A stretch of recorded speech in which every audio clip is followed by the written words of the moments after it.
Yo, peep this. You just clicked on Let's View It, and I'm Tyrone Cross. Welcome to my channel, and to my new viewers on my channel, what I do exactly, I still don't know. But if you like how I do what I do at the end of this video, please subscribe. Or you can do it right now, or you can do it in the middle. You can do it, put your back into it. And as you can see right off the bat, this channel is all about being serious. But before I get into this video, I want to give you guys an update on what's been going on for those that do watch, more than one of my videos. Although I'm pretty sure most of my viewers watched only one of my videos. But for the ones that actually do keep watching my videos, they might remember that I told them I had a new son in January 31st, and then the owners of my rental gave me a 60-day notice. So basically, a couple of weekends ago, I've been moving. I had to take down my YouTube studio, so it slowed down my work, but now it's back up at my mom's house. So thank you, moms. And no, I don't live with her.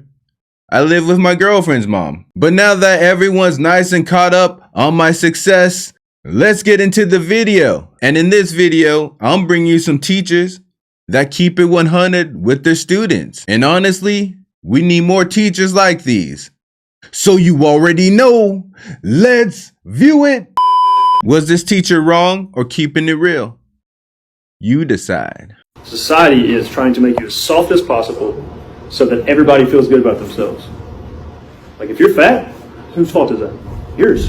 And I'll tell you that straight up. That's because of the things you put in your mouth. Ain't nobody forcing shit down your throat.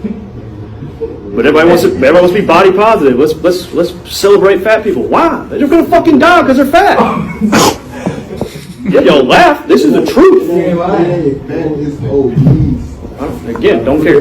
You're fat. It can be genetic. That's bullshit. That's a fucking excuse. It can be genetic. Yeah. Guess what? My entire family's fat. I'm not.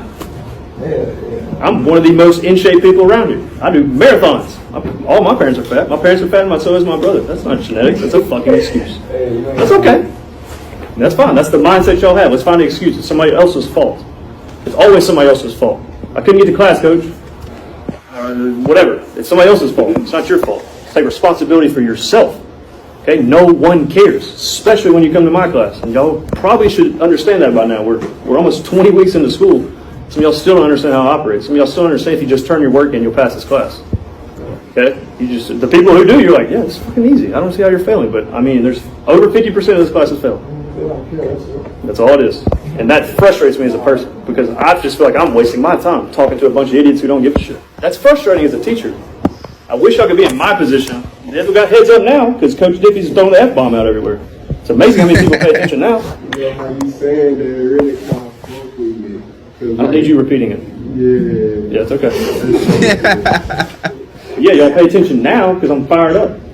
Because it's annoying. 5 minutes ago, most everybody else's head was down. And I'm just talking to a blank audience. That's just... Was he wrong? Do you think he was wrong? I don't think so.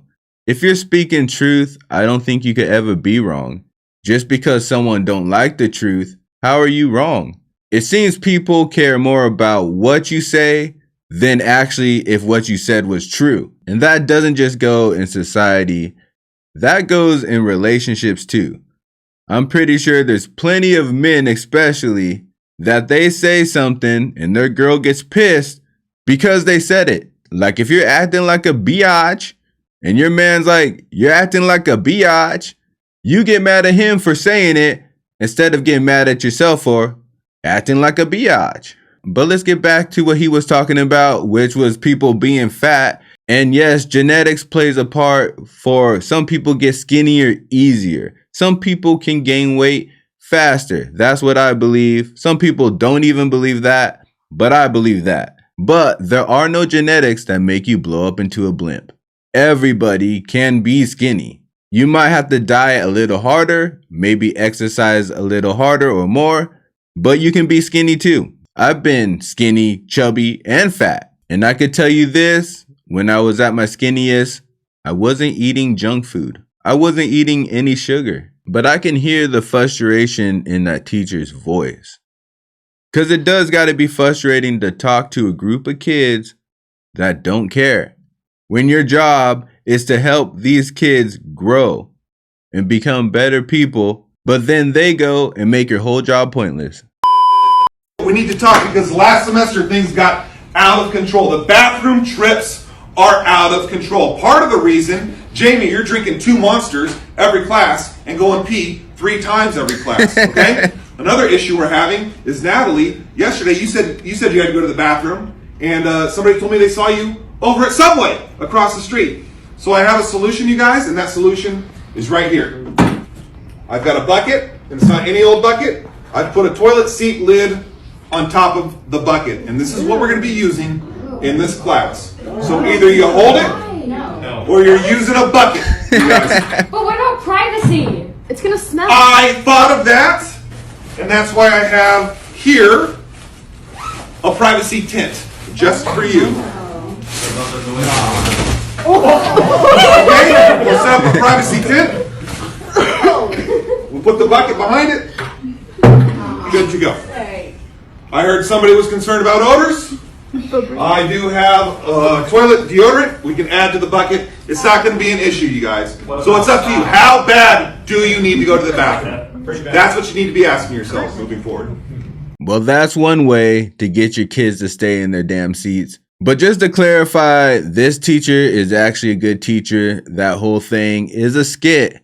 And no, he did not make that toilet bucket. But originally, I didn't know that. I actually came across another clip with that teacher explaining why that bucket toilet is in the class. Now, for someone like me, that's an 80s baby, or if you're a 90s baby, you're like, what the hell's a bucket toilet in a classroom for? But unfortunately, these are different times, and this teacher explains what it's for. And actually, it's a damn shame. This is teacher's real talk on an emergency bucket in his classroom. So it turns out people really don't know why we have these buckets in the classroom.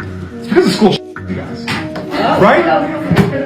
And I hate to just say it bluntly like that, but when I first started teaching, we didn't have these buckets in the classroom, but now every classroom has a bucket like this in there. Because we go into lockdown, and we're locked in our classrooms for extended periods of times while the situation is dealt with.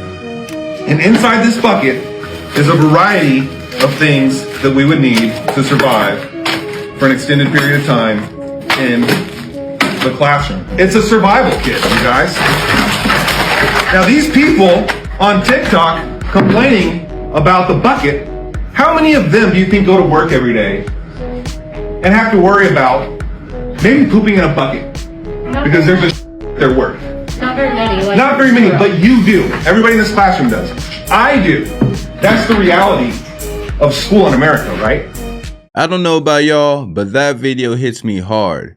It's hard to watch that. It's hard to hear that teacher explain what that bucket is for. I don't know how the students take it, but as a parent, I gotta say, it definitely got some thoughts turning in my mind about whether or not you should even send your kid to school. That just sounds crazy, to send your kid to a place that prepares for them to have to poop in a bucket because someone's shooting up the place. Think about that. All the buildings, all the organizations, all the businesses in America, schools have poop buckets. It's not the banks where all the money is. It's not the grocery store where all the food is. It's not Walmart where everything is. It's at the schools where kids are. That video clip is hard for me to wrap my mind around.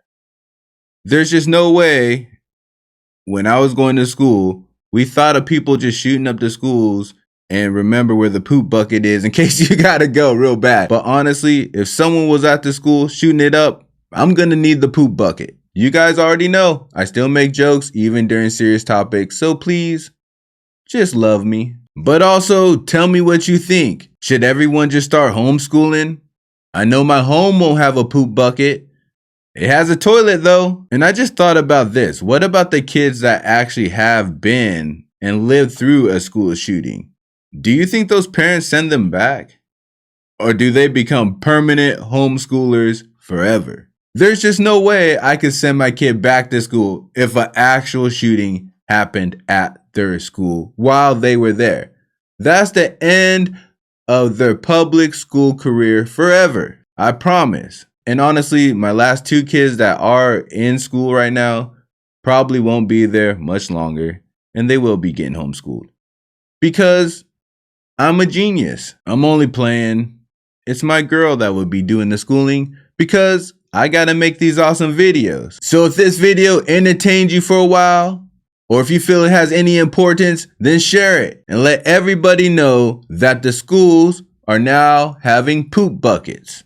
But also while you're out there sharing about the poop buckets, I'm also gonna need you to hit that bell like the Hunchback. Also click that hitchhiker button and subscribe with me. And I'll see you on the next trip. Day and night. Keep it real. Keep it real. Keep it real. All my life. Keep it real. Keep it real. Keep it real.